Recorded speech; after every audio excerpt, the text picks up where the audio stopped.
Afternoon, ladies and gentlemen. Madam Clerk, I call this meeting to order. Attorney Brown. Good morning, Mayor Johnson, Commissioners. We will request a motion to go into executive session for the discussion of pending and potential litigation, real estate, and personnel. So moved. Second. I have a motion and a second. Madam Clerk, we're voting.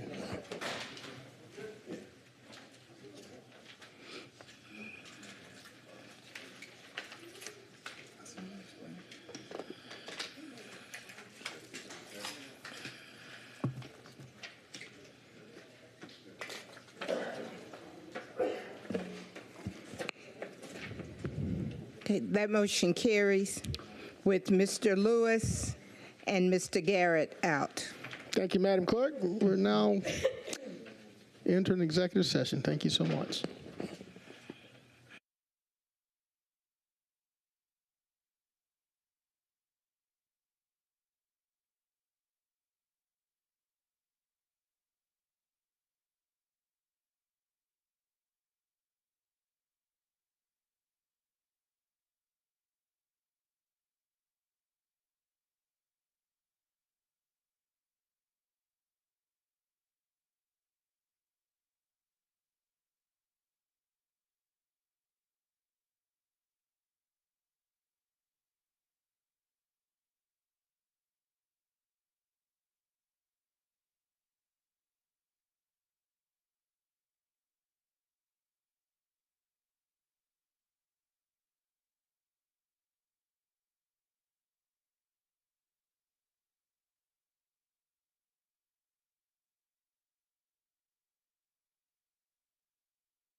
All right, ladies and gentlemen, appreciate your patience. Madam Clerk, I call this meeting back to order. Attorney Brown, are there any motions as a result of our executive? Well, Attorney Brown, you have the floor, sir. My apologies. Yes, sir. We would request a motion to execute the closed meeting affidavit. So moved. All right, there's a motion and a second. Madam Clerk, we're voting.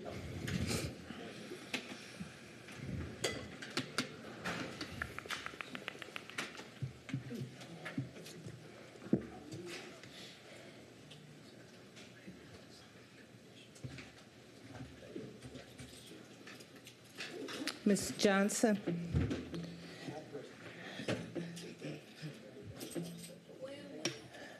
That motion carries with Mr. Garrett and Ms. Scott out. Thank you, Madam Clerk. Attorney Brown, are there any motions as a result of our executive session? Yes. You got one? You got one?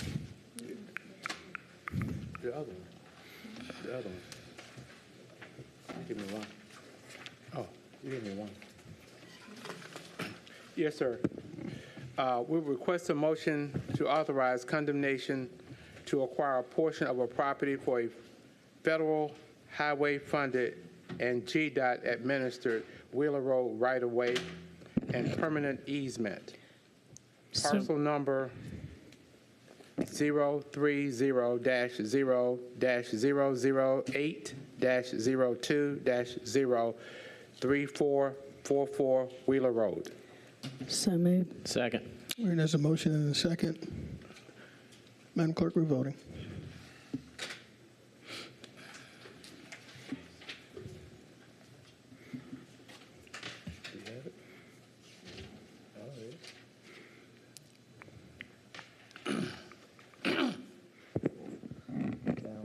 He's out. He's in.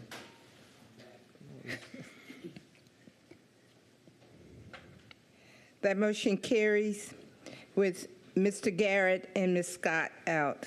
Thank you, Madam Clerk. Attorney Brown. Yes, there's one further motion to be read by the Administrator, Mayor Johnson. Thank you.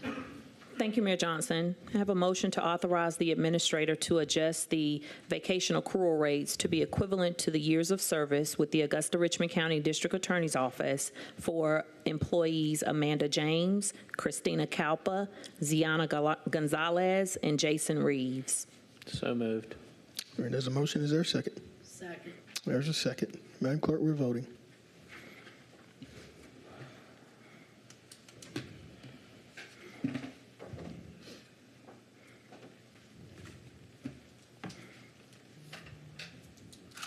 Motion carries with Mr. Garrett and Ms. Scott out. Thank you, Madam Clerk. Attorney Brown, does that conclude our business Yes, in this sir. session? This meeting is hereby adjourned. Turn over to the committee cycle. Public services. Thank you, Mr. Mayor. I'd like to call public services to order. Ms. Bonner, any additions or deletions to the agenda? Not for public services. All right. If there's no questions from the colleagues, I'd like to consent an agenda item numbers 1, 2, and 3. 1, 2, and 3, I'd like to consent.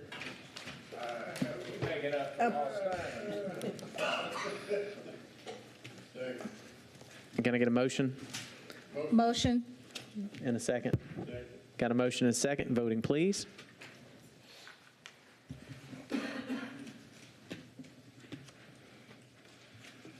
Commissioner. Mr. Bobby, Mr. Wayne? Mhm. It's unanimous. Thank you, committee. That was a great committee today. With that being said, the Engineering Service Committee will come to order.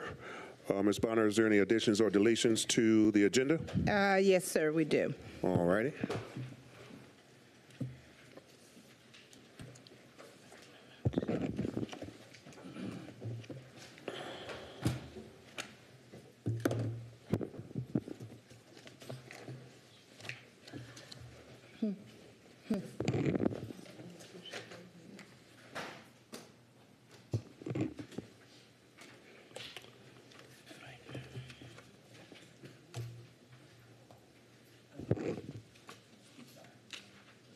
Okay.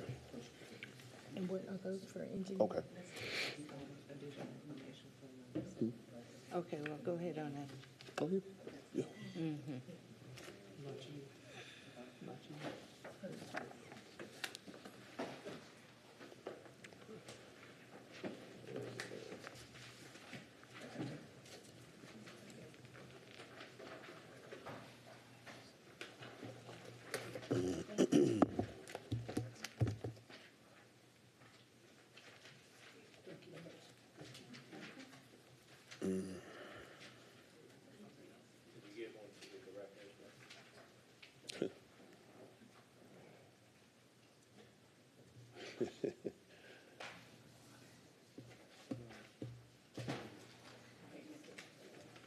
Thank you, dear.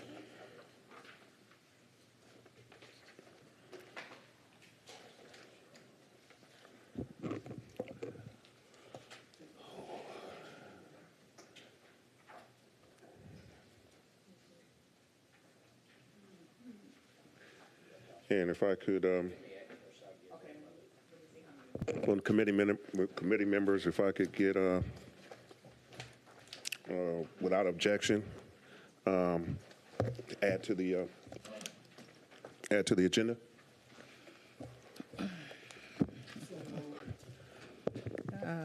You're doing it without objection, sir? Yes. Okay. Okay, and I would offer a consent agenda of items 1, 2, 3, 4, 5, 6, 8, 9, and 10, with a point of privilege on 1 from Commissioner Johnson.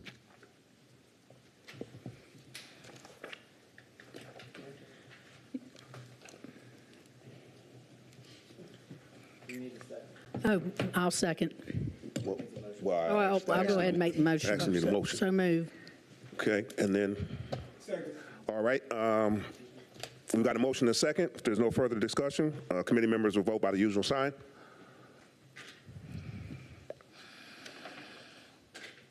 Where's the?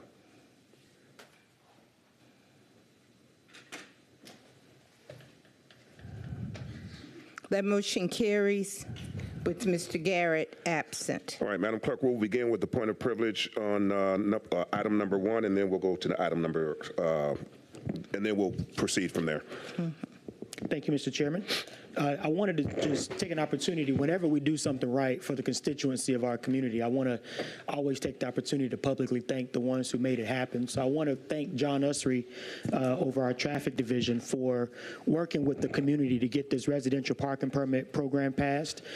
In the Brown Street area over the last few years, you've dealt with residents having to sort of wrestle with students from Augusta University parking in that area because they don't have anywhere else to park. But we were able to sit with the university and talk about plans for a parking deck, which they've announced and broke ground on. And we've also been able to talk to residents about getting on this residential parking permit program so that we can take additional measures to alleviate the crowded roads that folks in the neighborhood are dealing with. I know there was a situation where the ambulance was coming through Brown Street, or the fire truck. One of the two emergency vehicles were trying to come down Brown Street, and because of the crowded nature of that road, they weren't able to get to the person who needed emergency care, and I think that person passed away, and that was years ago. But now we're moving towards getting something done there. So I want to thank John Usry and that whole department for moving swiftly on this one. Thank you, Mr. Chairman. Thank you, Commissioner Johnson. At this time, we are going to actually go to the addendum item, Madam Clerk, but I want to pause here for a minute as we await our procurement director to arrive into the chambers before we even go to number 7. I want 7 to be last. Well, we can talk some more, huh? No, what do you mean, this? Yeah. Wait, we're on that. Yeah, but I need Miss Sams in the room. So if we just, we'll pause here for a moment. You can put it on the agenda. He's going to do it.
All right, she is on the way, so if we just be patient a little bit, we'll get started with that in just a second.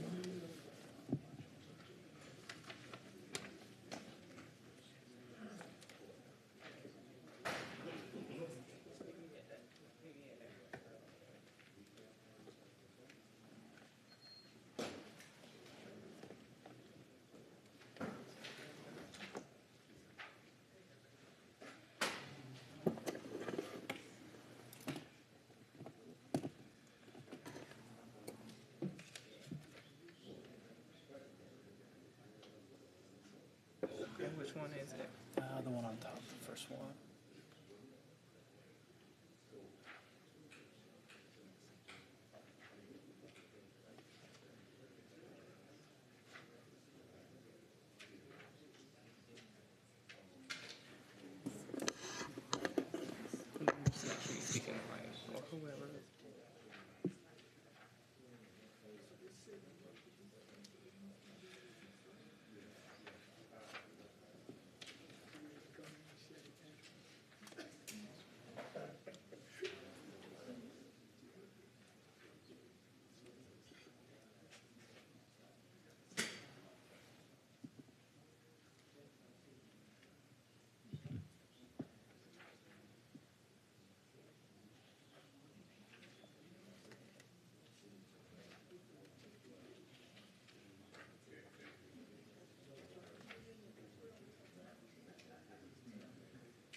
All right, it appears that all parties are present that need to be present. So the item that we have that has come up is item number 1 on the addendum. Madam Clerk, will you read that for us for the record? Presentation and discussion by Coastal Waste and Recycling of Georgia LLC for RFP number 23112, Solid Waste and Recyclable Collections Services Zone 1. All right, is there any comments or concerns prior to bringing Coastal up for a presentation? Madam Clerk? Madam Administrator? Thank you, Commissioner Mason. As this is a open procurement, RFP number 23-112, I would like for our procurement director to speak regarding this proposed presentation from Coastal Waste and Recycling of Georgia. Thank you, Madam Administrator. Yes, I do see her in the chambers. Ms. Sams, would you please come up to the mic and speak to this issue? Certainly, sir. Good afternoon, Good afternoon. commissioners. Certainly, this is an open procurement, and in the process, Coastal was one of the submittals. And since it's open, it would not be in your best interest to entertain a presentation for them at this time. In any way, shape, or form, or could it be limited, or could there be parameters set on it? No, sir, it cannot be limited. It could not appear that they are giving an advantage over the other company. I would recommend that you let the process go forward and allow us to determine whether or not it's going to be rejected or awarded. Okay, and there's not an option for. I understand coming and speaking to this commissioner, have a presentation at this time, but there's not an option to speak or have a presentation to your staff or anything like that. That's not a part of the process. They were given an opportunity at a certain time and place according to Georgia statute.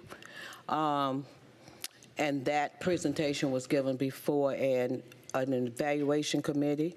And I am going to still recommend that we put this on pause until that process is ended. Okay, thank you. Legal, our legal attorney, what is your position on this? It is. On this item. It would be the same, sir. It is an open procurement. Speaking with the commission is not part of the evaluation process. Not only should Coastal not be allowed to speak, any other submitters should not be allowed to speak as to this procurement either. And I'm not sure how many people submitted, but the commission's involvement with procurement would be after the committee has completed, the selection committee has completed its work. The commission then must act on, up or down, modified, however, must act on that recommended entity. And if the entity in question is not the finalist, let's say, or the one chosen, there is a process that could be done in terms of appeal or protest if they so desired. Is that correct? Of course, there is a protest process. Mr. Commissioner, the question and how you said it is quite dangerous. So I realized that after I said it. So I'm going to ask you, with all due respect, to either rephrase it. Withdraw it. Okay, the committee, is there any questions, concerns from the committee, recommendations from the committee? We've heard from the procurement director, we've heard from legal, we've heard from our city administrator. Is there a recommendation from the committee at this point? Commissioner Lewis. Mr. Chairman, I recommend that we accept the advice of our procurement director and not do any business on this particular matter at this particular time. Okay, would that be appropriate to put in a motion, legal? Or our clerk, for that matter?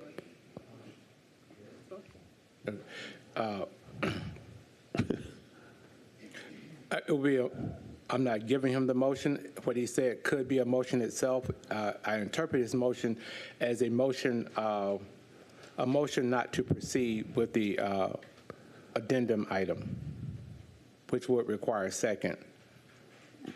Right, and I was saying, is that appropriate? So you're agreeing with that motion, that's being an appropriate motion for this situation? Yes, sir. Is there a second? I'll second.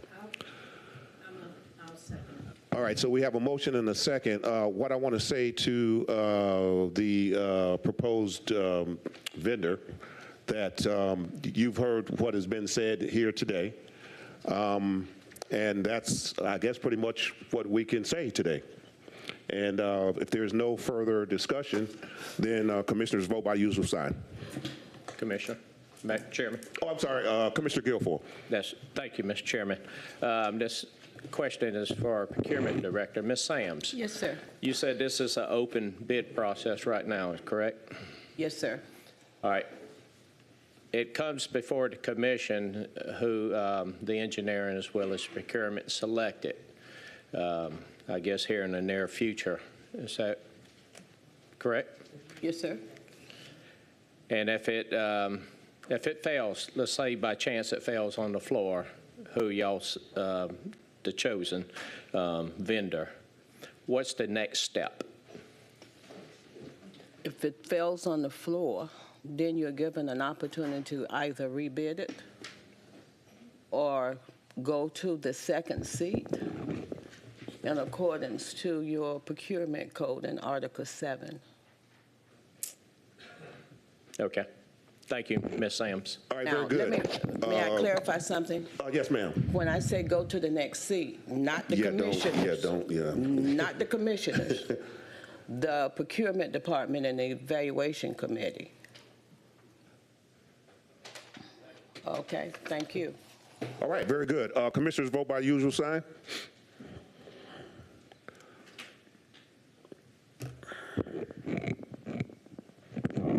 That motion carries with Mr. Garrett absent. Thank you, Madam Clerk. Next agenda item.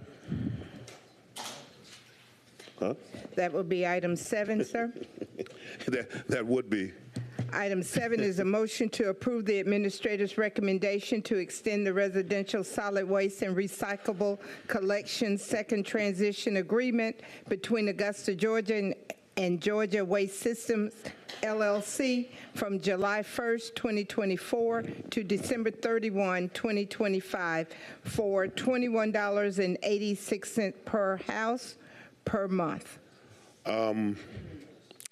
What I would suggest here from the committee, I mean, if you would consider that, would be to forward this to the full commission, because no matter what, whether it's voted up or down at this particular point, it's going to go to the full commission anyway.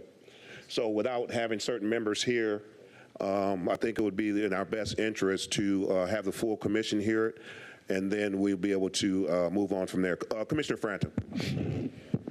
Committee Chairman, I totally agree with that. I had a question for the administrator. Madam Administrator. Madam Administrator, if we were to approve this, basically, it would line up the 3 zones being bid out starting in whenever 2026. I guess my question is, when would we start that process to make sure that, some of the things that, we've talked about, getting rid of CNG and some of these other things that I've talked about too? When would that process start with all the 3 zones as 1 or 2 or 3 providers? Thank you, Commissioner Frantum. If my recommendation is approved, the department will start compiling a scope of work to include the removal of CNG, also the parameters surrounding recycling, as well as bid out zones 1, 2, and 3 the fall of this year, with the expectation to have a vendor in place and under contract by summer of 2025, with the expectation that they will begin servicing Augusta January of 2026. That is the tentative timeline. That's perfect. Thank you. So I'll look for a motion from the committee. And that is to move it to the full commission. I'll second. All right, we got a motion and a second. Is there any further discussion? Hearing none, commissioners vote by the usual sign. That will be with no recommendation, right, sir? That is correct. Okay.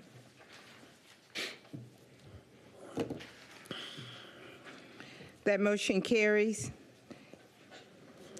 with Mr. Garrett absent. Next agenda item, Madam Clerk. I believe that's it. All right, very good. Engineering Service Committee is adjourned. All right, that brings us to finance. I'll call the Finance Committee meeting to order. Ms. Bonner, are there any addendums to the agenda? No, sir. Any deletions? No, sir. All right, well, hearing none, we will consent item 2. Yes, sir.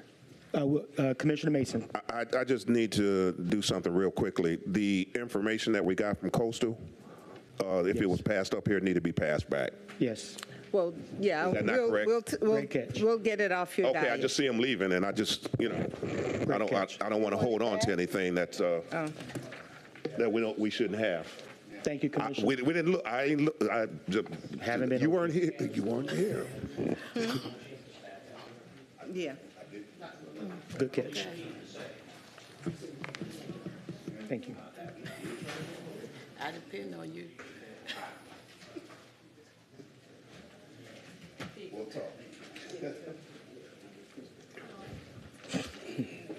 All right, we'll give a moment to allow this to conclude. Okay. Have the chambers cleared from those who want to clear, and then we'll call finance back to order.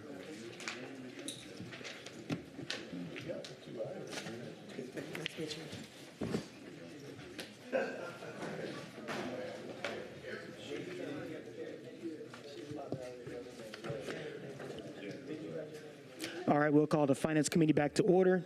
Here, no addendums. We're going to just consent item number 2.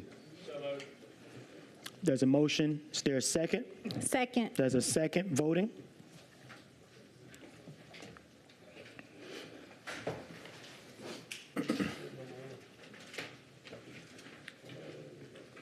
That motion carries with Ms. Scott absent. Okay. And speaking of Ms. Scott, she asked me to give her regards today for missing the meeting. There was a fire near her home. It was not her home. She asked me to let the commission know that she is safe, but the house across the street is completely burned. So let's keep those families in prayer that was impacted by the fire this afternoon.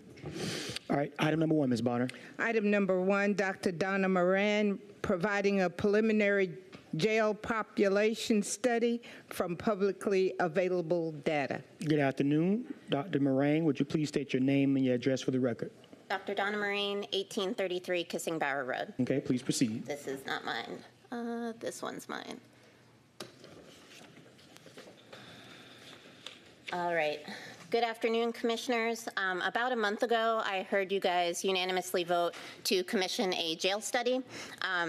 I, as you know, court watch and do a little jail studying on the side, and so I figured I would come here and give you guys kind of an appetizer before you get your full study from the experts to kind of give you what I've seen over the last roughly 3 years of looking at the jail, looking at the courts. So just to give you a little background, Georgia is the most carceral state in the nation by a lot. We are literally off this chart, mostly driven by our probation practices, which will come up a few times today. But our local county jail population is 3rd highest in the nation, and these two different parts of the system kind of feedback loop pretty often. So putting together some trends from the last few years, we can see that our jail hovered around 100% capacity prior to the pandemic, creeping up to about 115. The pandemic hit and we decarcerated down to a dainty 95% capacity at the jail. But it only took us about 6 months to get back to business as usual.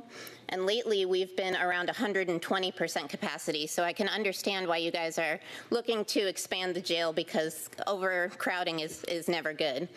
But we can see that the rest of the state is not experiencing these same issues. On average, across the state of Georgia, county jails were at 80% capacity before the pandemic. The pandemic caused a major decarceration, down to almost 55% on average across the whole state. And then it's been a very slow creep back to business as usual with a recent negative trend. As we look at who it is at the jail, we see that about 80% of people in the jail pre-pandemic were pre-trial, innocent until proven guilty, not proven or having pled to what they were arrested for. The pandemic pushed that percentage up a little bit, and then lately it's been over 90% of the folks in the jail are pre-trial, assumed innocent, waiting on the court to move through their case. Again, on average, the state is at a much lower percentage than we are. Around 70-ish% of folks in a typical county jail in Georgia are pretrial. So this is what I put together on Saturday for you all, taking a snapshot of who's in the jail as of this past Saturday. 1,100 people roughly, and their average length of stay was about 305 days, so 10 months. But one number can only tell you so much about 1,100 different people, and so I have this histogram here to show you about a third of the jail has been in for less than 3 months, and we see that taper down, but about 10% of the jail has been living in there for more than 2 years. So you can imagine what that does to your physical health, your mental health, your family, your finances, your job prospects, all kinds of things. And of course, the longest stay at our jail is a person who's been in there 7 years, 6 months, and 13 days as of Saturday. And just personally, one of the most tragic facts I found was that 76 of the people in the jail are teenagers. Georgia is one of only 3 states that still considers 17-year-olds adults by default for criminal cases. And of course, kids as young as 13 could be charged as adults in Georgia. Luckily, or unluckily, depending, they stay in the youth detention center before coming to the adult jail on their 17th birthday. So among those 1,100 people, they're facing about 4,500 charges. Of those charges, about 1,800 have a bond and about 600 have a disposition. Among the most common, the top 5, and as of Saturday, we see that the #1 case type by kind of a lot was an order to show cause, which I am not a lawyer, but as I understand from observing this system, that is most often a felony probation violation. So of course, a new crime violates your probation, but there are also technical violations, like I'm homeless and I can't make it to my appointments on time, or I'm raising my kids under the poverty rate and so I can't afford my probation every month. 40% of felony probation sentences in Georgia are 10 years or more. So you have to be exactly on it, compliant every month for a very long time. And let us remember that a quarter of our neighbors, roughly, live under the poverty rate, which is calculated as the cost to eat. So a quarter of our neighbors can't afford to eat, let alone house themselves, take care of their kids, take care of their health, or pay probation. So that would be a topic for a fuller study than I can give you today in this short time, is how many people are violating probation because of new crimes versus technical violations. And then, of course, we see violent crimes pretty commonly being accused in the jail, and that's the way it should be. That's the way the jail should be functioning, is keeping people in the jail that we are most concerned about public safety. But just because you're accused doesn't mean you're guilty. Just last week, we had a gentleman who had been living in the jail for 3 years go to trial and be found innocent. And so you can imagine what it takes to rebuild your life after 3 years. And then we see this 4th charge, hold for probation or parole, pretty darn similar to this 1st charge. So hopefully the full study you're commissioning will address these things in more detail. And so looking at these folks facing these charges, we're dealing with overcrowding. Could they get out? And as of Saturday, we saw that 21% of the folks in the jail have a bond or a disposition on all their charges.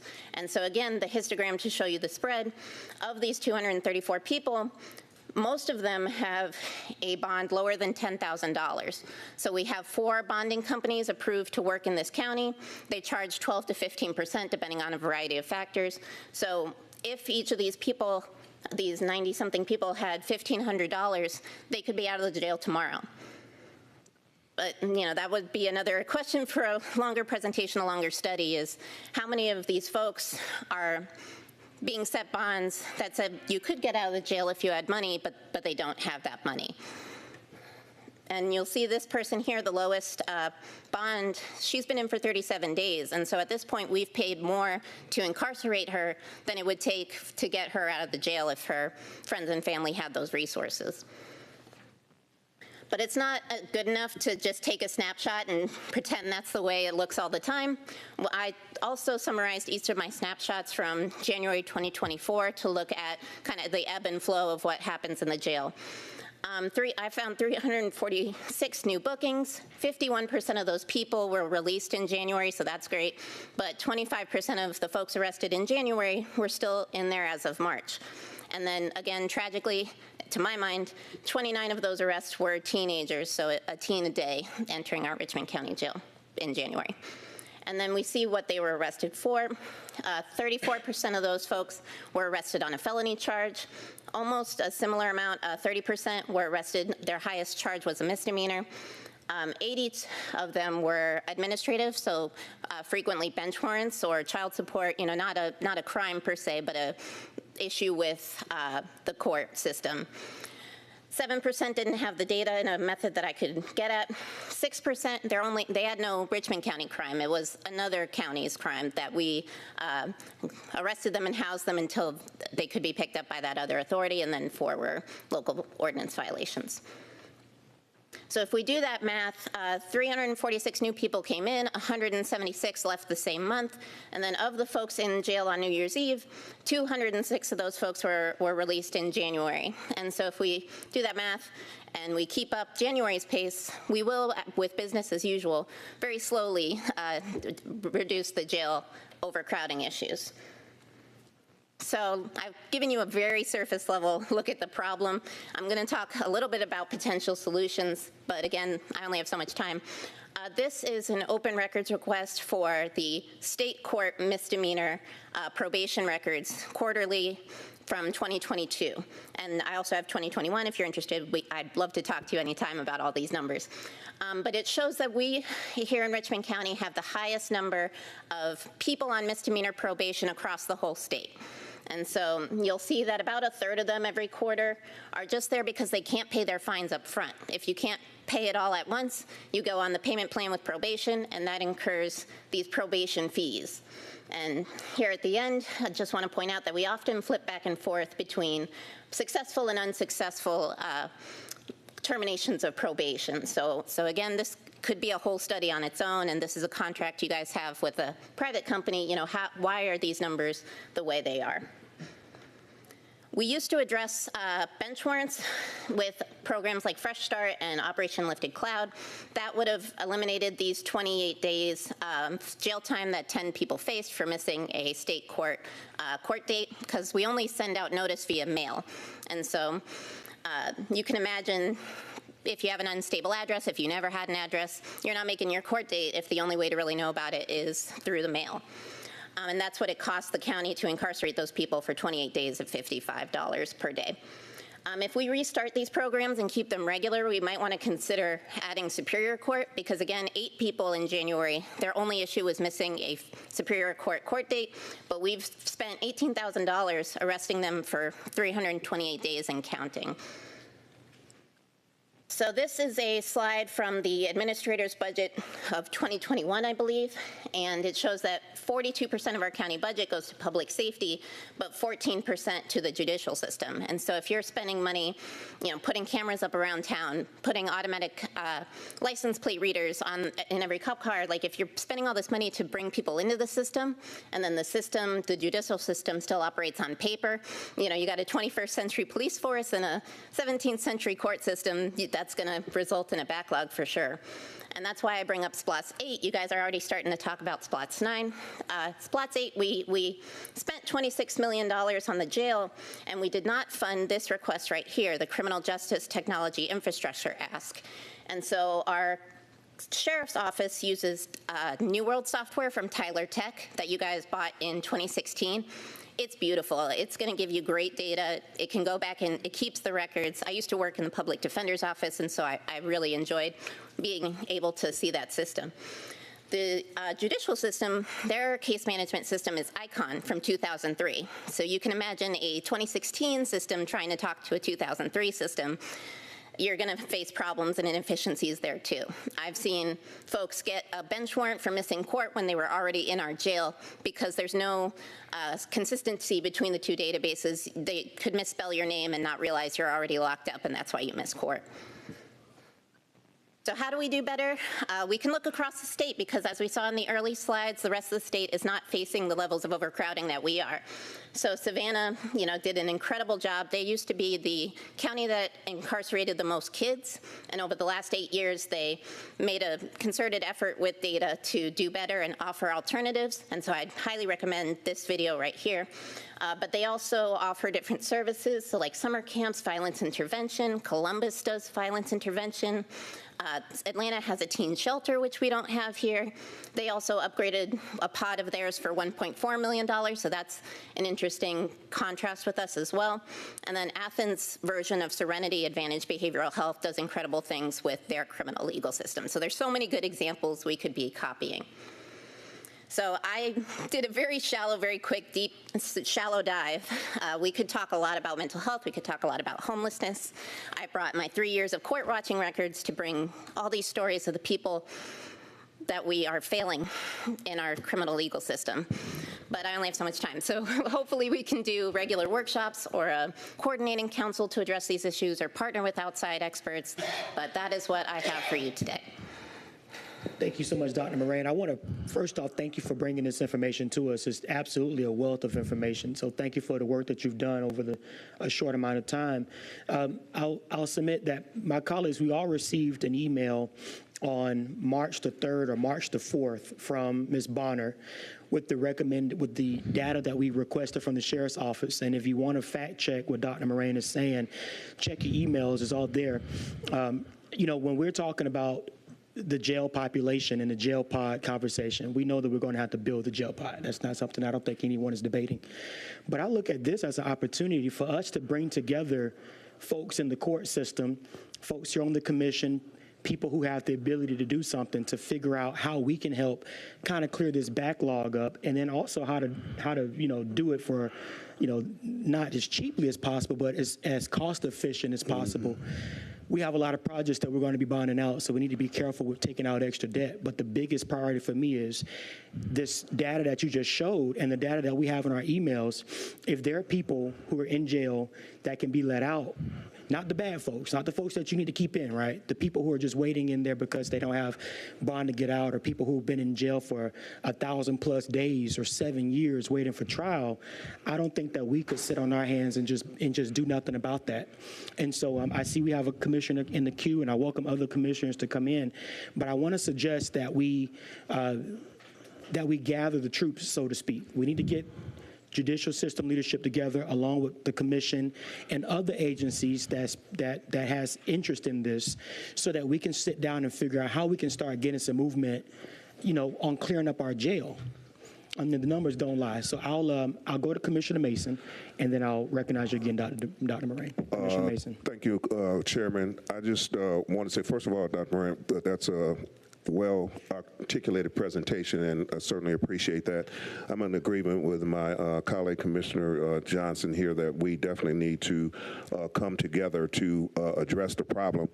If everybody does a little bit, then nobody has to do a lot. The problem is we find it difficult for people just to do a little bit that's necessary and come together versus all these separate entities and having our own ideas about how things should go. But there's a couple of things I wanted to ask you that I saw in here, or maybe even didn't see. But you said the largest incarceration was 7 years. For God's sakes, what would that have been for? Oh, do you know? Yeah, I can look it up real quick while we're talking, but if you have a second question, I can pull that up. The other question, because we're talking about helping our community where there's the greatest need, what I didn't see in here by the statistics that you were showing, any demographics by race or by sex in terms of the incarcerated population, so that we'll know exactly what area it is that we do need to deal with and what areas in the community need the most help. Absolutely, and I have the spreadsheets I use to make this summary on here, and I know I only have so much time, but if you ask those questions, I can email you that summary as well, because that's included in the snapshot. Yeah. Yeah, that's okay. And it just changed over because I've done this quarterly for the last year. There was another gentleman in for 7 years, but he just was released. I think he went on to prison. But the last person that I had in my mind, he was initially arrested on murder charges, was acquitted at trial 6 months later, but then was accused of gang charges, got probation on that, but then had contraband in the jail charges. So being in the jail too long, you can generate new charges that way. Okay. All right. I'm good with that. And because we got that email, I'll be able to look up that information and any other information that I have in my mind now that we've had this discussion. Thank you so much. I appreciate it. Thank you, Mr. Chairman. Yes, sir. And I'll remind my colleagues, the email was sent on March 4th. So review that email, March 4th. And what you'll see on this email will be the date that they were incarcerated. You'll see their race, the sex, their name, the cause, if they have bond, how many days they've been there, any type of movement so far. It's an 80-page document, so clear your schedule. Commissioner Guilfoyle. Thank you, Mr. Chairman. This is a question from Dr. Moran. As far as what you showed us today, it definitely went into detail, and actually I had a family member that was in there for a year unnecessarily. And matter of fact, she already paid her fines, and when it did go to court, it was kicked out unsubstantial information as well as any kind of evidence against her. So she wasted a long time in there for nothing while we, the taxpayers, paid for them to be in there and 3 squares a day of that. It's a safety issue, number one, not only for our police department deputies that's having to work in there, and then in the conditions with no locks on the doors. That's scary. It's dangerous for the inmates in there as well.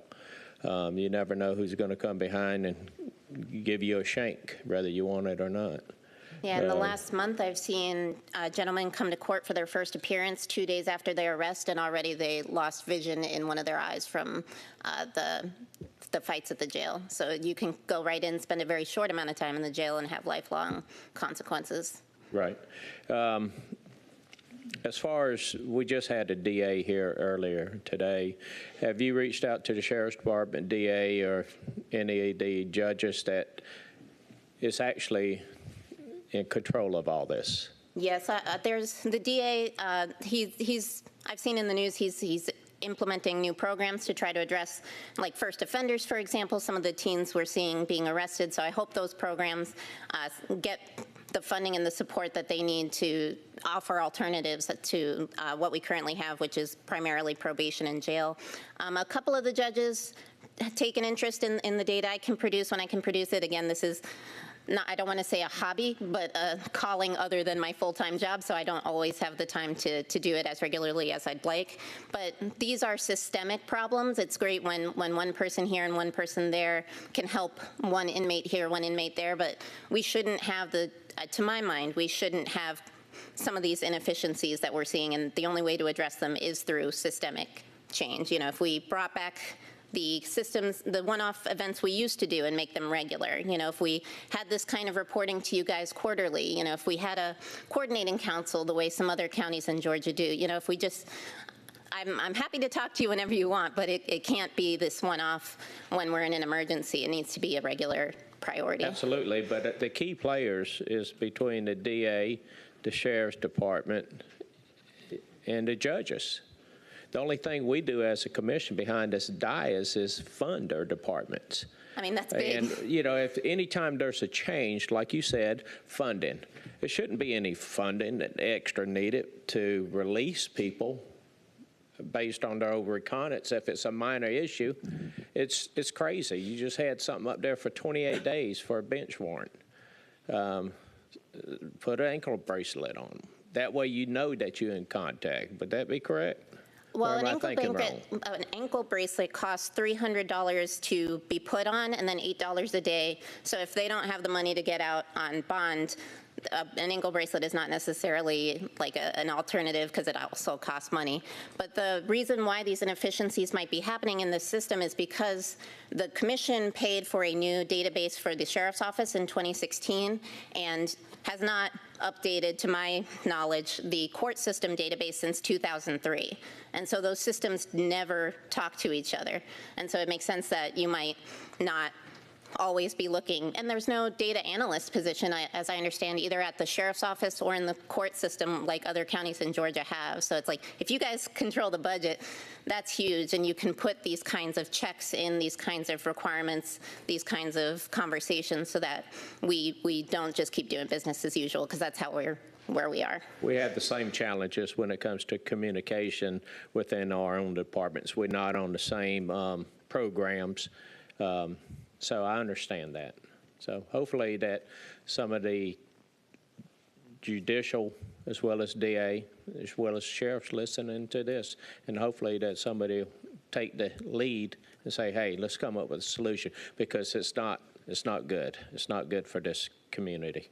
And if you guys are really interested in being ambitious, I would have you look towards Denver. They initiated a study in 2016 with the Urban Institute on social impact bonding. And so that kind of bonding gets to the groups that do ESG investing, environmental social governance investing, you guys could actually get upfront money. In Denver, it was $9 million or $8 million, I believe, and to change the way some of these systems work. In Denver, it was propping up permanent supportive housing.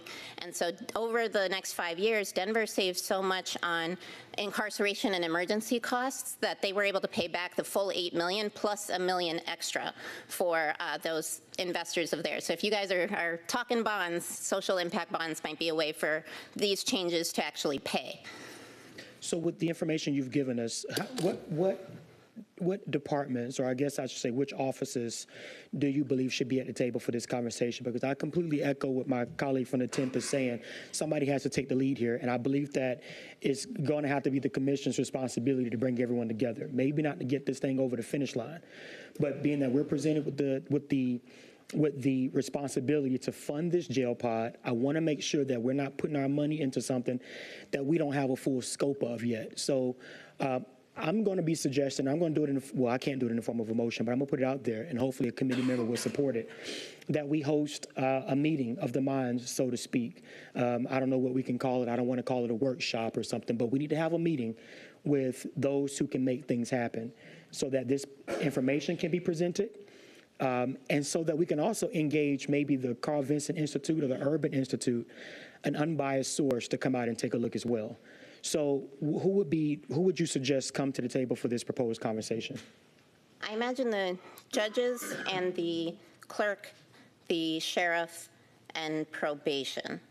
But again, I'm a scientist. I'm not a lawyer, not practicing, but at the very minimum, probably those stakeholders. So I'll propose, and colleagues, I appreciate you backing it up, if we would invite our sheriff's office leadership, jail administration, our court administration, judges, anyone in the district attorney's office, the solicitor's office, any probation services, any type of pretrial services in the city. And I'm literally just reading off of a fact sheet provided by the National Association of County Governments. Any behavioral health professionals to come to the table and have a conversation on how we can get the ball moving on clearing up some of this backlog. So I know that's a lot, but all you have to say is so moved if that's what you want to see. So moved. Thank you, Commissioner Williams. Is there a second? Is there a second? Well, I'll second it. All right, so there is a motion and a second, and I'll task that to the administrator to put that meeting together, and that can be done at a time deemed necessary by you in your schedule. Is that fine with the members of this committee? Can you state the motion again? Well, I'm going to try. So the motion will be to host a meeting between law enforcement, jail administration, our judges, court administration, the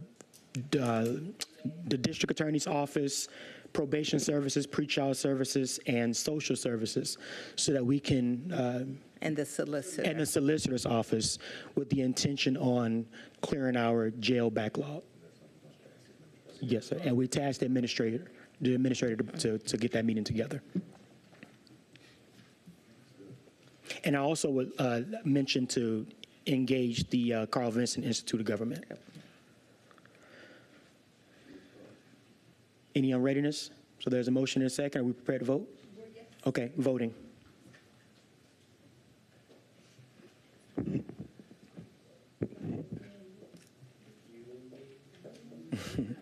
Thank you, committee. Oh, I'm sorry, I'm being Ms. Bonner. It's unanimous. There you go. Thank you. Thank you so much. That concludes the finance agenda, finance meeting. Thank you all so much.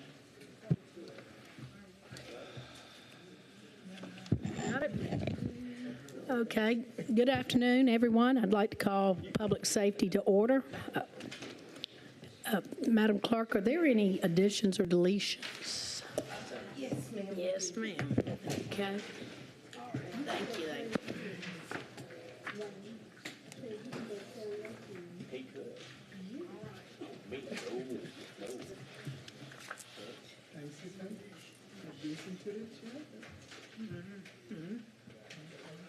See what we got here. Okay. All right.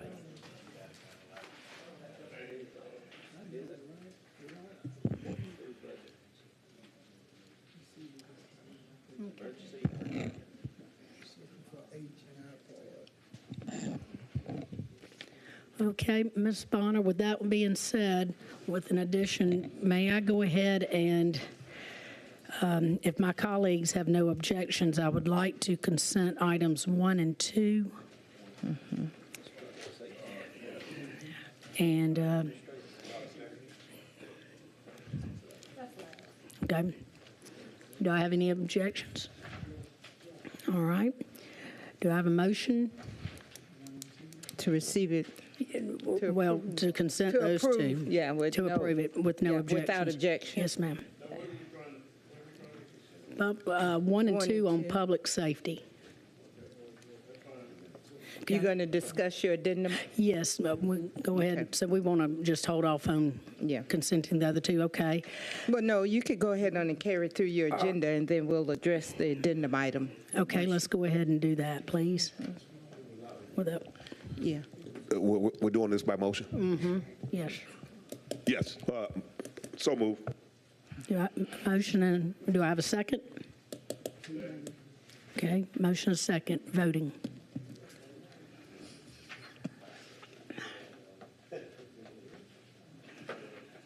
All right. Okay. That motion carries with Mr. Garrett absent. All right. Item, the addition item, agenda. Okay. Our addendum agenda is to receive as information the emergency purchase of the intercom control safety and security system for H&I Pod of the Charles B. Webster Detention Center in the amount of $756,907 to Willow Products Company. Okay. Do my colleagues have anyone want to discuss this? Okay. All right. I'd like to go to District 5. Commissioner Williams. Okay. I don't know where is the money coming from?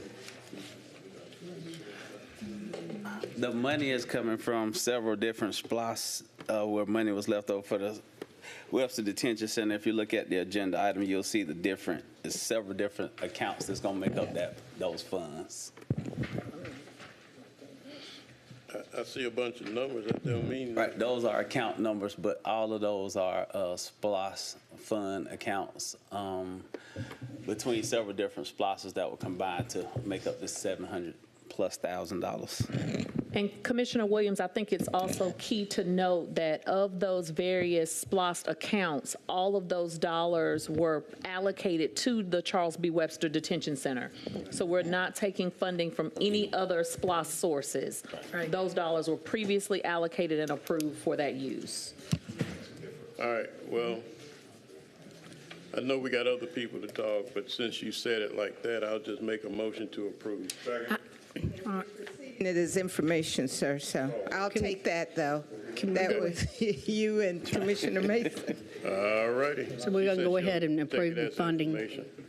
No, we We'll just receive his receiving his information and take it information. back. I'd say we go ahead and approve it. Mr. Williams and Mr. Mason, so we'll just take a vote on it. All right, we got a motion and a second, voting. I'm in the queue, Madam Chair. Okay, sorry, I didn't see you. Commissioner Johnson, go ahead, please. Can we get a little? All right. So this is for locks at the jail for those pods. No, it's not for locks itself. It's for the controls of the locks. These two pods, which are H and I, are having control issues because the controls are outdated. So they're replacing the controls. It will actually control the locks. It'll control the doors, the intercoms, the telephones, the receptacles, and the lights in those areas. So basically, you're changing out the control boards. So how does this differ from the money that we just allocated for? Excuse me, y'all. Please. We're having business here. Talking business. How does this differ from the money that we just approved for locks not too long ago? Those are in separate pods. Separate pods. Yeah, these are two new pods. Okay. Yes. All right. Got you. Thank you. Anybody else? All right. We got a motion, and do we want to hear from the Sheriff's Department, please? Yeah, Okay. yeah. Y'all don't need, okay. Oh. All right, let's go ahead then and go ahead and vote. We got a motion and a second voting. Yeah, we're going. Yeah. That motion carries. All right. All right, that concludes public safety for the day. Thank you.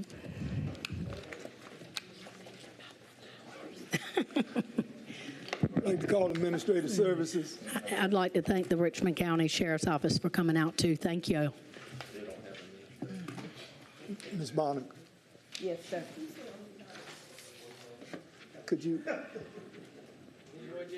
wait a minute, I'm gonna trade with you gonna trade with me? Okay.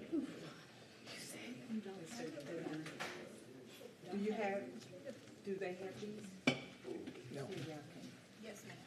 Yeah, they want to get those. We working on it.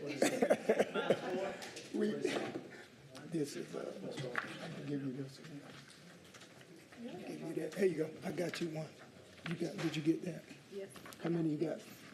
No, not that one. This one. Take one, pass it down to your colleague there. That's gonna be another.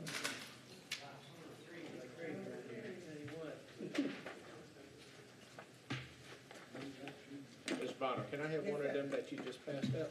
Yes, ma'am. I don't know what that is. Oh, that's, yeah. What do you need? He need that one, yeah. Thank you.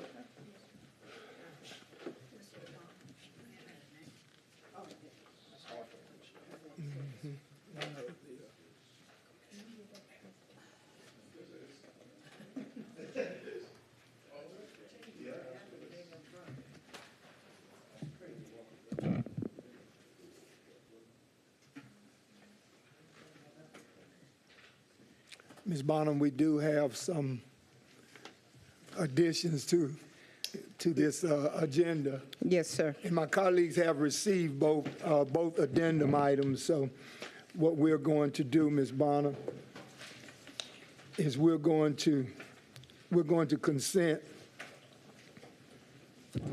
1, 2, 3, 4. Okay, we'll talk about 4, 1, 2, 3, 5, and 6.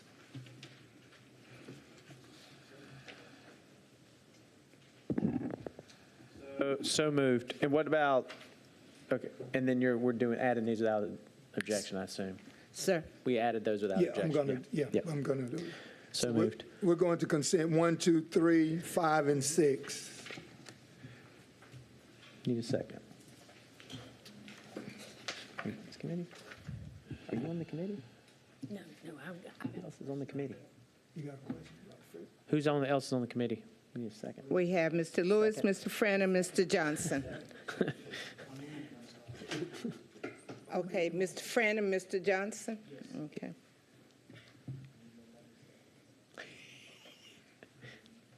All right, Not gonna ready do to you wrong. vote?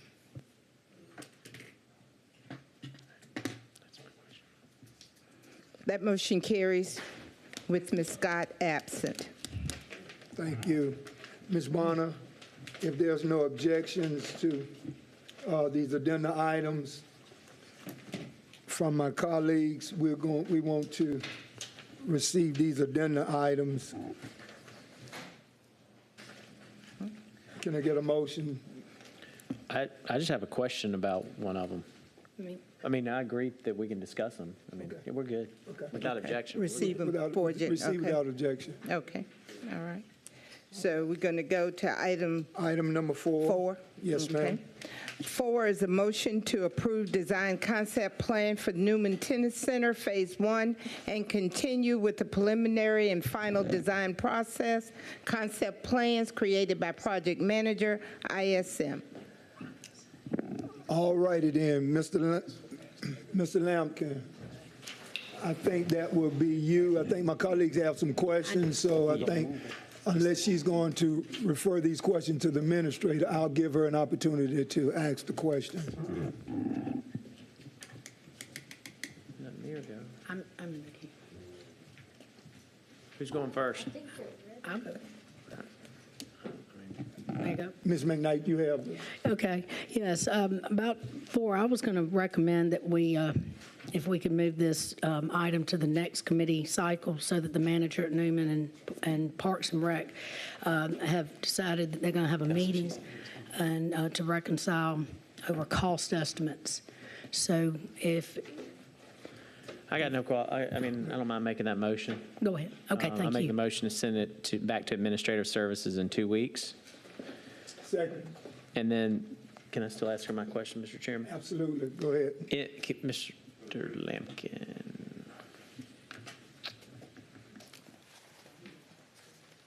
It's my questions for Mr. Lampkin. Okay.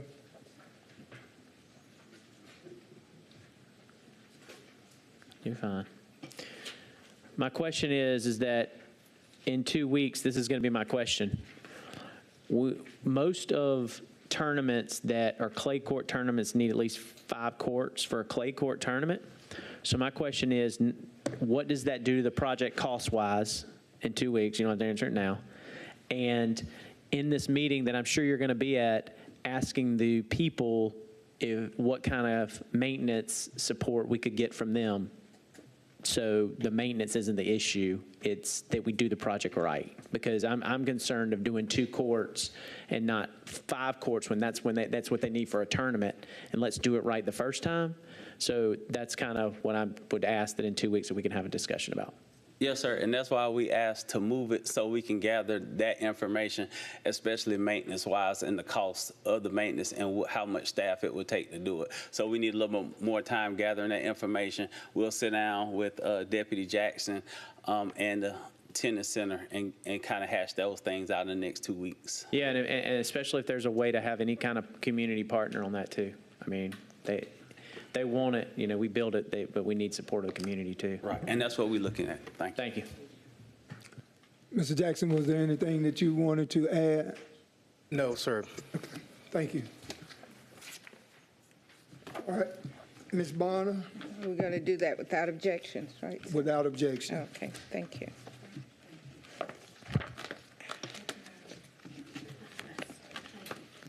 We're going with Absolutely. which item? Okay, I'm waiting on you, sir, to call. Let's, Ms.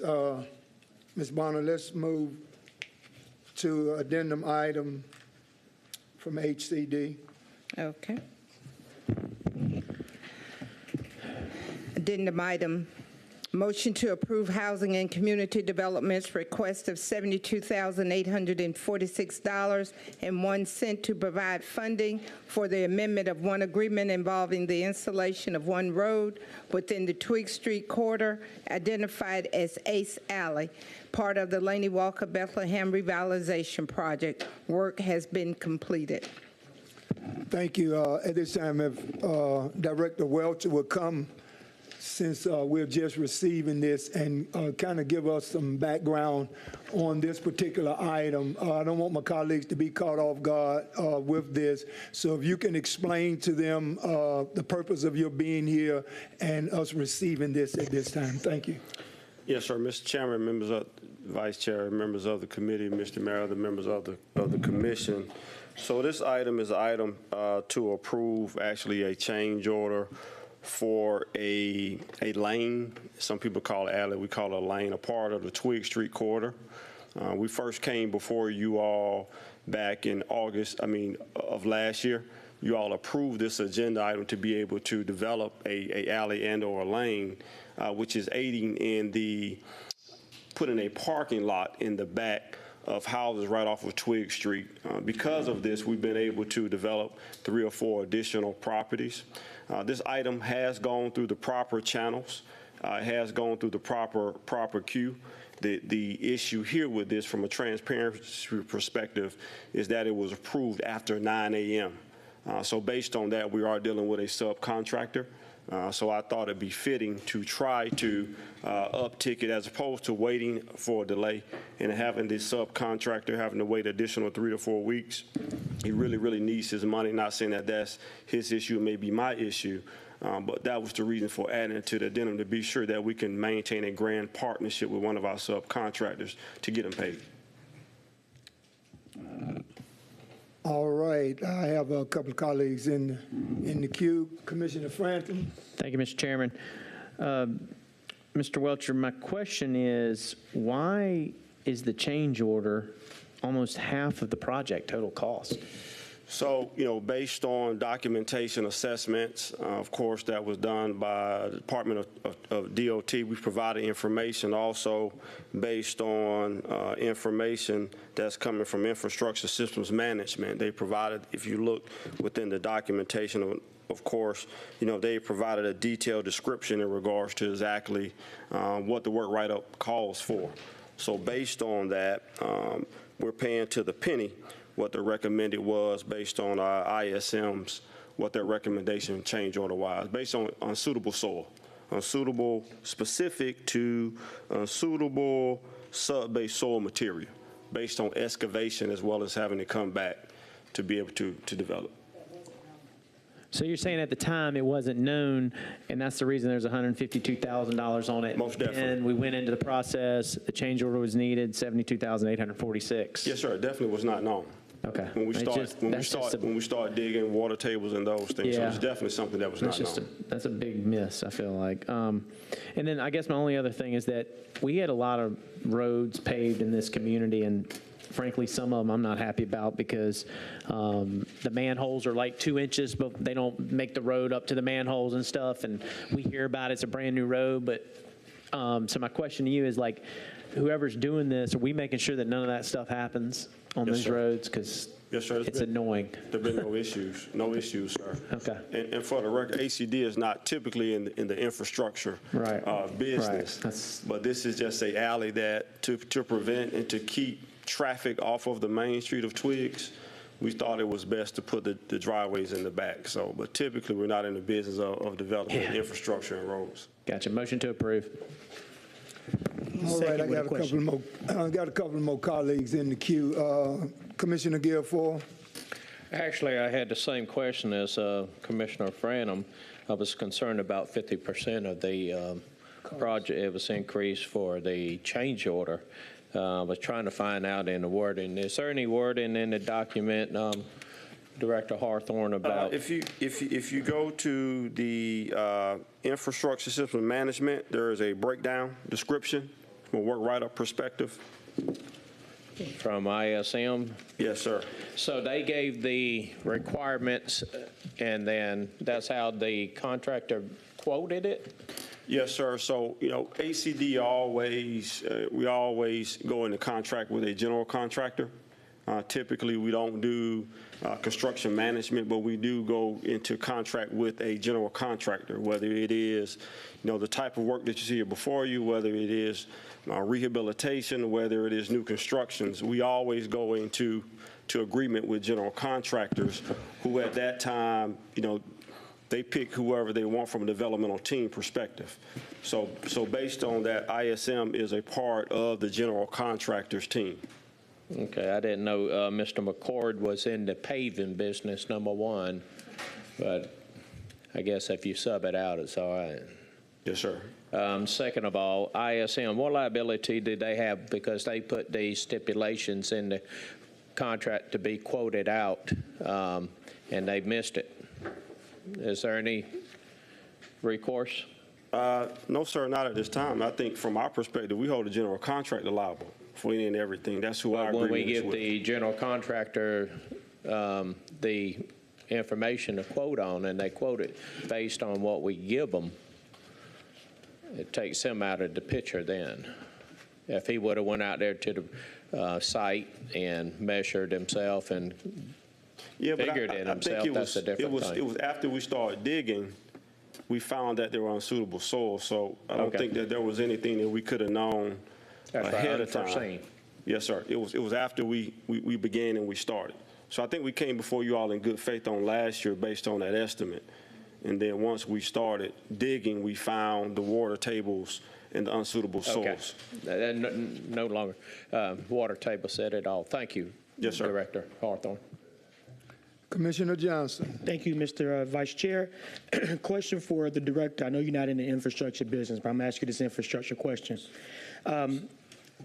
Where are we with pavement happening in advance of new development. I know there was some conversation some years ago about having the infrastructure improved in the area before you go in to do the development. I know that the absence of having that infrastructure upgraded adds to the cost of that house. I mean, even with the cost that the buyer is absorbing. So have we made any type of improvement with the city taking care of the infrastructure before the development actually happens? I mean, I'm looking at Marion Homes, how those homes look great, but the roads have been repaved because of a SPOS project. You look at Perry Avenue, where the homes are great, but the roads are not. So what can we do to kind of get around some of that? So I think, great question. Thank you for asking the question. I think one of the things we can do is be sure that we adhere and give more credence to the master plans that we're actually creating and approving. I think from a ACD perspective, the funding that we have can be used for infrastructure as long as housing in some type sort of follows. Our funding can't just be used for roads and those things alone. So I think to that conversation, a more in-depth look in regards to exactly what the steps shall be once we get into said master plans. And I think based on that, that's how, form follows function. So your infrastructure definitely will follow. And when we say infrastructure, that does include, sidewalks and streetlights as well. So we need to be more intentional about that moving forward. And maybe ACD needs to be a little bit more aggressive when we start talking about master planning from that perspective. I agree. And whatever support you need from the commission, you're not going to be shy to come ask for it. But I'm just saying, when we build new homes and we're building good communities, I think it only makes sense to have everything taken care of infrastructure-wise too. Agree. You're asking folks to spend $200,000 more of their hard-earned dollars, and their cars are going to be run over potholes, leaving to go back and forth to work. It's not your fault, but I'm just putting it out there just for digestion. Yes, sir. Mr. Chairman, I know this motion had a motion, but I want to just make sure that you heard my second. Did you get it, Ms. Bonner? No, sir, but I was going to ask you to Yes, ma'am. confirm that. Yes, ma'am. Thank you. Thank you, Mr. Chairman. You're welcome. Madam Clerk, we have a motion and a second. Yes, sir. Ready to vote?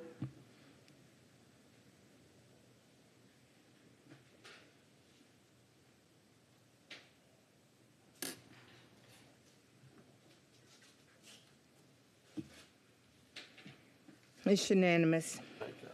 All righty. Last addendum item is, Madam Clerk.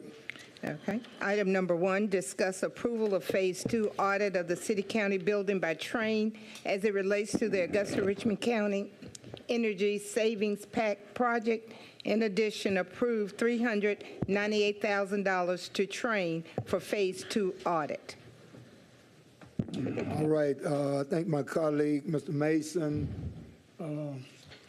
brought this addendum item. Yes, thank you, Mr. Chairman. I did bring this addenda item. It was my understanding, because we had a discussion about this maybe a month or 6 weeks ago.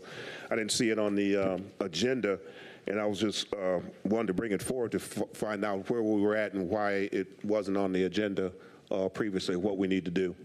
All right, Mr. Lampkin. Yes, this item was inputted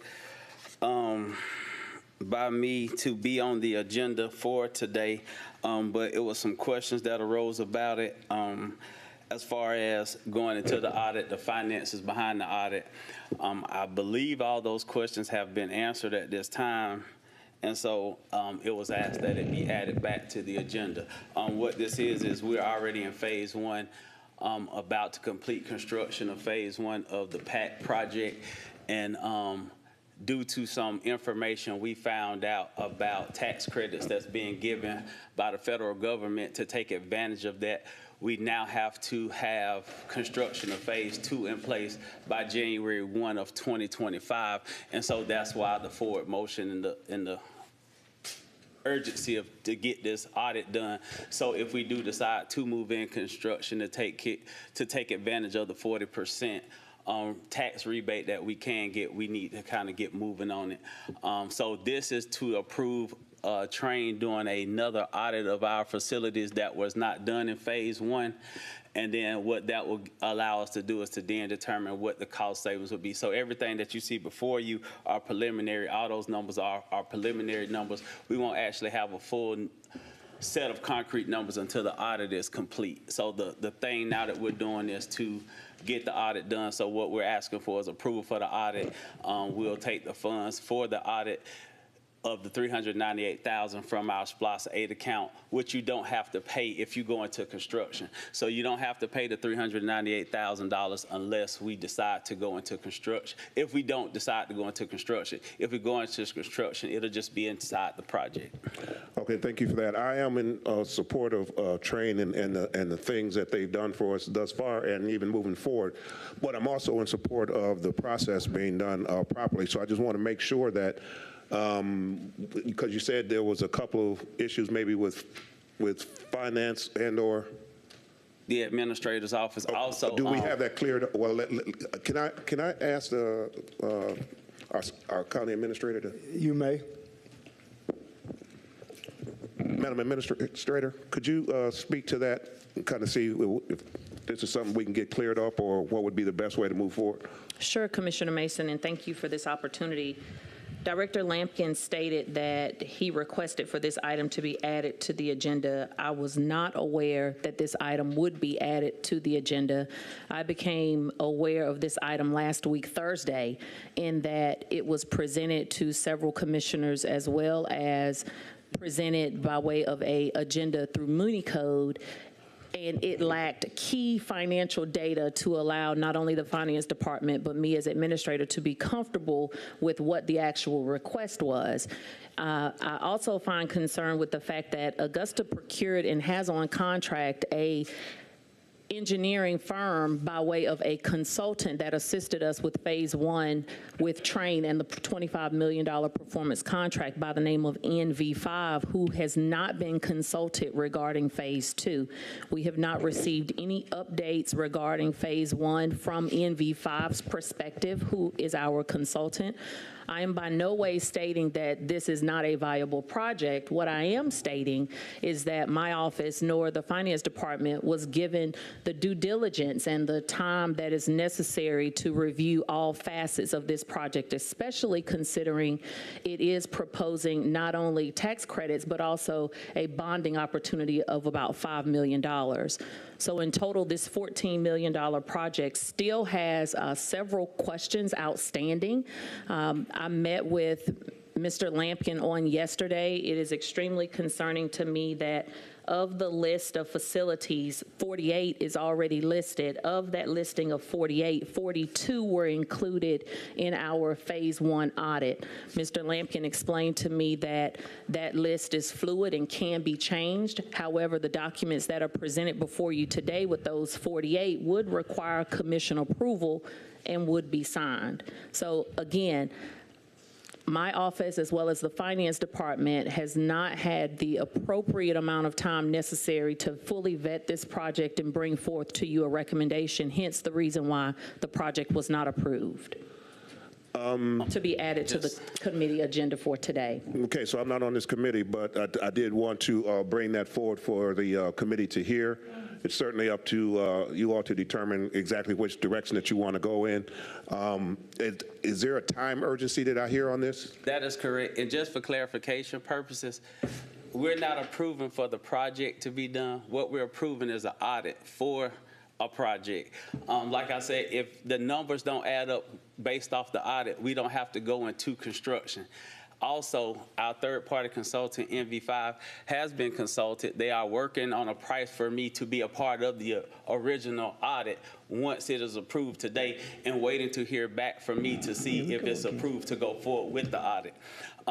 Hopefully, I have some back with them today, and I told them if this is approved today, I will give them a call in the morning to let them know that we are going forward with the audit and to prepare numbers to be a part of the audit, as they were not a part of the audit in the first phase.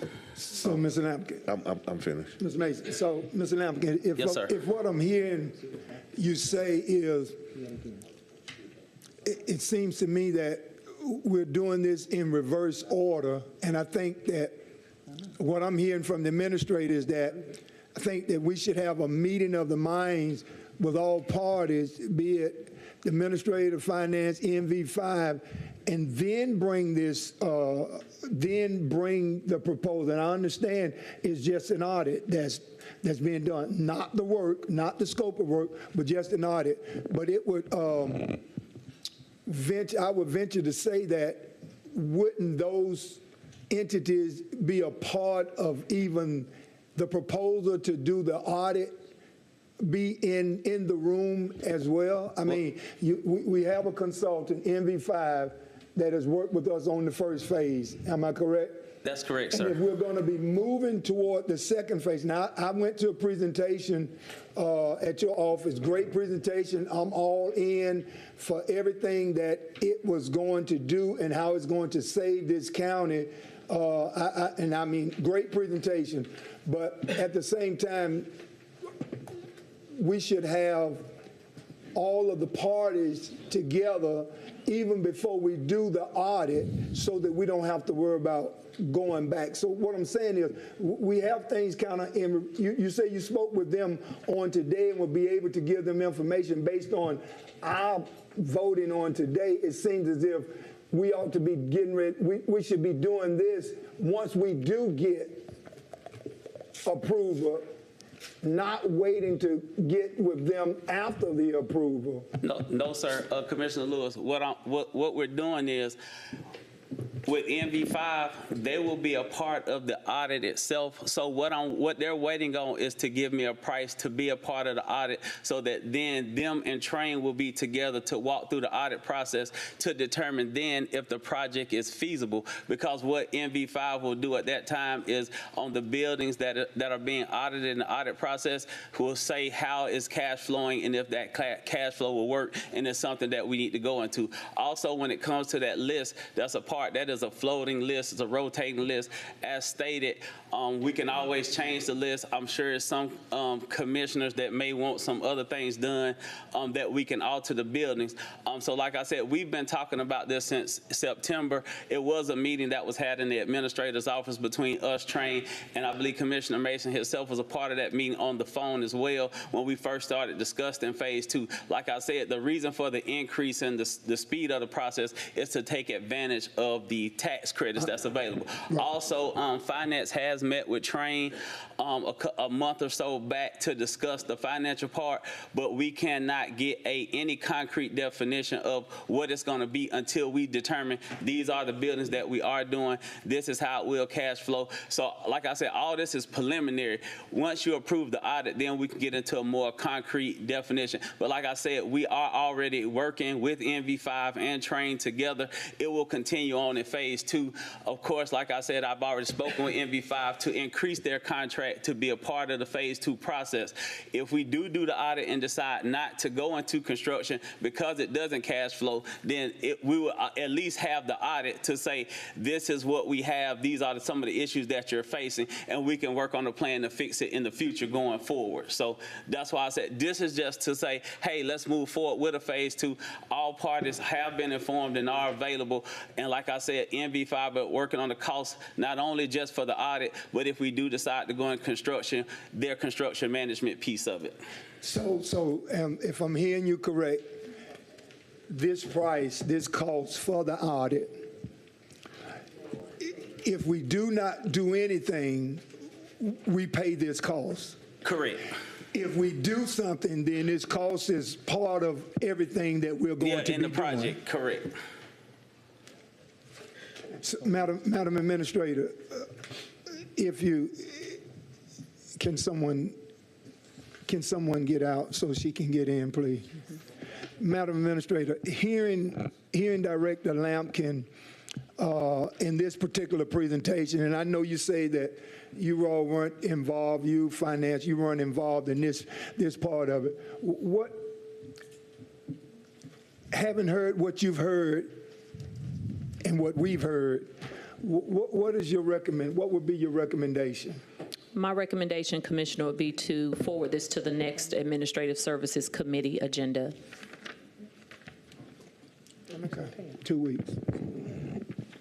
All right, I have some more colleagues in the queue. Stay right there, Director Lampkin. Commissioner Johnson from the first. Thank you, Mr. Chairman. I'll just make the motion to forward this item to the next to the next Administrative Services Committee, and also add into that motion that Finance, the Administrator's Office, Central Services, and all other parties meet to come up with some type of determination before then. We And have a does mo- this, and let me ask you this, Mr. Chairman, before I finish that motion. If we move this down to the next committee cycle, would this impact our ability to That's what I want. to take advantage of those tax credits? That's what I want to. That's what I want to know, Mr. Knapp. Just I have 2 a weeks, 2 representative from weeks. Train here, so. Does it impact us 2 weeks? come to the microphone, please. I mean, I'm sorry, I don't share this meeting. If it does, then just send yes. Please identify. Give us your name. I'm Cal Smith with Train Technologies, senior account executive. We're really behind the gun on this. There've been some things like, different issues that came up during our considerations since September, and so here we are. We're behind the gun. We got 5 or 6 months of study to do. Certainly want to be under contract no later than the end of, say, June or July. And then we have so much work to do. The law, the Recovery Act, where the funds come from, we're shooting for a 40% rebate. This act allows non-tax-paying entities to be a part of it, which covers City of Augusta.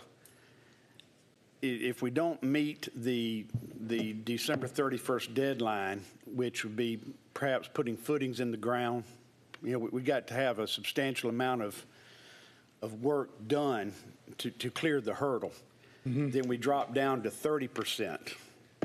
In this case, you're talking about some serious dollars. Okay. In not meeting the end of the year deadline. So 2 weeks. You're saying 2 weeks will hinder this dramatically. I believe so. 2 weeks. Again, What would 1 week do? It's got to be 1 week anyway. I mean, We could fold it to, let's just go to the. Right. If one, I'm just saying that's 1 more week. I'm saying if we can't vote a full commission to 1 week, so what will 1 more week do? That's all I'm saying. Mr. Chairman, yes, sir. I have a question for the Go gentleman. ahead. You mentioned that you want to be in construction by June. You want to be on contract by June or July. Contract to do what? Contract to provide. All right. So we do the study that's proposed. The audit. Are you referring to audit? Or do you want to be on contract to do the audit, or you want to be on contract to do the work? To do the construction. So you're already anticipating that we're going to be moving towards a big project? I'm just, in the most part, we're hopeful. We think we've got a pretty good shot at delivering a recommendation to you in perhaps June that cash flows, that will answer some of the questions, perhaps clear up some of the deficiency also at Webster Detention. That's the goal to. Do you already have an idea what type of work needs to be done? Is that all documented and everything too? Well, because if so, then what is the need for the audit if you know what to expect? Well, the audit is a deep study, and deep costing. We go into a lot more design effort. On the solar side, perhaps you're further studying the slope of the sun and the different rates of the various buildings, those kinds of things. I got you. You don't have to go into too much detail on that. I will say our first study was 800 pages long. Understood. So. I'll stick to the motion to bring this back before the next Administrative Services Committee. I'm waiting on the chair to recognize. Go ahead, Commission from the 7th. Thank you. I was wondering if the commissioner will reconsider his motion, and the reason I say that is because if we send it to the full commission with no recommendation, we can always send it back to committee next week. You see what I'm saying? Well, I mean, I just look at it like the administrator and finance needs to be at the table regardless. There's no reason to rush this. I mean, I know that the majority of the commissioners have already seen this. I'm not one of those commissioners. I wasn't privy to any of those meetings, and I don't want to go down that road. What I'm saying is that you've had the city administrator and finance have some grave concerns here, And with not having this information, I have a few concerns as well. I'm not saying the project shouldn't happen, but they need to have ample enough time to go through this and present something holistically to this body versus, trying to make a decision within a few days. And just to add to what you just said, finance did have a few questions, and like I said, and they've already been answered. That's why I said it's not that they have not been at the table. They sent the questions to Train has answered, and this has been going on for a week. And just to clarify, the reason if we do go into construction, the reason why we have to be under contract by July is because we have to have dirt turning and things in the ground before December 31st to get the credits that we are trying to get some of those funds back. This was not a part of phase 1, which Train has did a good job with going back and getting us those credits, so we will be getting the 40% back out of phase 1 as well. So it's some additional funds coming back from phase 1 that we did not expect. And so the last set of questions that finance sent over on Sunday, those questions have been answered and asked. And once again, everything that we're talking about now is preliminary, so you will not be able to get any definite numbers without the audit being done. So that's why we push for the audit. If we need, it has to go to full commission next week, so if we move it, that would be fine. But I just know, and if anybody got any questions, we'll be more than welcome to answer them during the rest of this week. And like I said, NV5 is already involved. I've had conversations with them as well already. How long have they been involved in this? When was your last meeting with them? We actually meet with NV5 every other Monday to discuss our project meetings. And like I said, I talked with Aldo, who is our person that we deal with NV5 is Ruth, but I talked with Aldo this morning. He's on board. He's agreed. And like I said, he'll be working up cost estimates that I will have next week, hopefully, to be a part of the audit process, which they were not a part of in phase 1. So that's where, we're bringing them on board early so that they will be a part of the audit process and they can review the numbers as Train bring them back. Okay. And like I said, majority of this project will include has the NV5 group seen this proposal? Say that again. Has the NV5 group seen this proposal? I don't know if they've seen the slide presentation. I can't say that they have. So what we're looking at, they haven't seen this? No, they hadn't seen the proposal. Like I said, we've just discussed the financing of the audit. They reviewed, after the audit was done, they reviewed the audit. So when in talking to them and having conversations with Aldo, he said, so it'll be the same type of audit that was done in phase 1 that we reviewed after. And I said, yeah, but this time you'll be in on the beginning. So that's how they're going to base their cost estimates to us. Okay. Did he get a second? Okay, I'll make a motion that we send this to the full commission with no recommendation.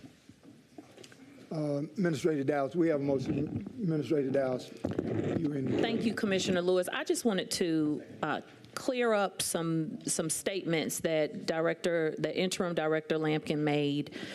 He is correct. In September, actually, the exact date was September 21st of 2023. September 21st of 2023.